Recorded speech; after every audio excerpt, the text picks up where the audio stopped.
Periklanan adalah semua bentuk terbayar dari presentasi nom pribadi dan promosi ide, barang, atau jasa oleh sponsor yang jelas. Iklan bisa menjadi cara efektif dalam mendistribusikan pesan, baik dengan tujuan membangun preferensi merek atau mendidik orang.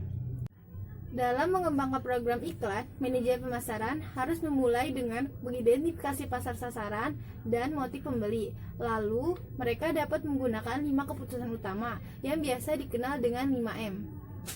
5M terdiri dari mission atau tujuan, money atau uang, message atau pesan, media, dan yang kelima measurement atau pengukuran. Pengembangan program iklan merupakan proses 5 tahap. Yang pertama, menentukan tujuan. Yang kedua, menetapkan anggaran. Yang ketiga, mengembangkan kampanye iklan. Yang keempat, memutuskan media. Yang kelima, mengevaluasi komunikasi dan pengaruh penjualan. Menentukan tujuan. Tujuan iklan dapat diklasifikasikan menjadi 4 bagian. Yang pertama, iklan informatif. Yang kedua, iklan persuasif. Yang ketiga, iklan pengingat. Dan yang keempat, iklan penguat. Iklan informatif adalah iklan yang bertujuan untuk menciptakan kesadaran merek dan pengetahuan produk atau fitur baru produk yang ada. Iklan persuasif adalah iklan yang bertujuan untuk menciptakan kesukaan, preferensi, keyakinan, dan pembelian produk atau jasa. Iklan pengingat adalah iklan yang bertujuan untuk menstimulasikan pembelian berulang pada produk atau jasa. Iklan penguat adalah iklan yang bertujuan untuk meyakinkan pembeli bahwa saat ini mereka melakukan pilihan yang tepat.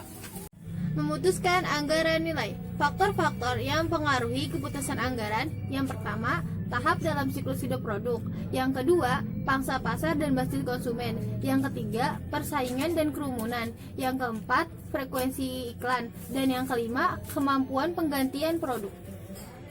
Mengembangkan kampanye iklan. Dalam merancang dan mengevaluasi kampanye iklan, pemasar menerapkan seni dan ilmu pengetahuan untuk mengembangkan strategi pesan atau memosisikan iklan.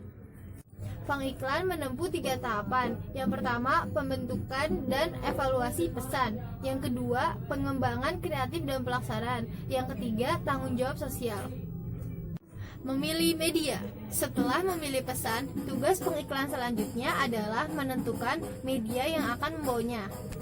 Dalam tahap ini, pengiklan memilih jangkauan, frekuensi, dan dampak yang diinginkan. Memilih jenis media utama, memilih sarana media tertentu, memutuskan penentuan waktu media, dan memutuskan alokasi media secara geografis.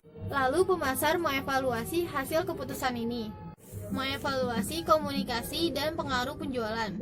Sebagian besar pengiklan berusaha mengukur pengaruh komunikasi sebuah iklan, yaitu pengaruh potensial terhadap kesadaran, pengetahuan, atau preferensi. Mereka juga mengukur riset pengaruh komunikasi dan riset pengaruh penjualan. Riset pengaruh komunikasi disebut juga pengujian duplikat. Hal ini dilakukan untuk menguji apakah komunikasi iklan bersifat efektif. Pemasar harus melaksanakan pengujian ini sebelum iklan ditempatkan pada media, dan setelah itu dicetak atau disiarkan. Ada 3 metode pra-pengujian utama. Yang pertama, metode umpan balik konsumen. Yang kedua, uji portofolio. Dan yang ketiga, uji laboratorium. Riset pengaruh penjualan. Hal ini dilakukan untuk melihat penjualan apa yang dihasilkan oleh sebuah iklan yang meningkatkan kesadaran merek dan preferensi merek. Semakin sedikit faktor lainnya yang dapat dikendalikan seperti fitur atau harga, maka semakin mudah untuk mengukur pengaruh iklan terhadap penjualan.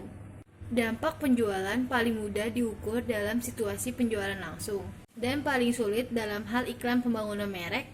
Riset berusaha mengukur dampak penjualan melalui analisis data historis dan eksperimental.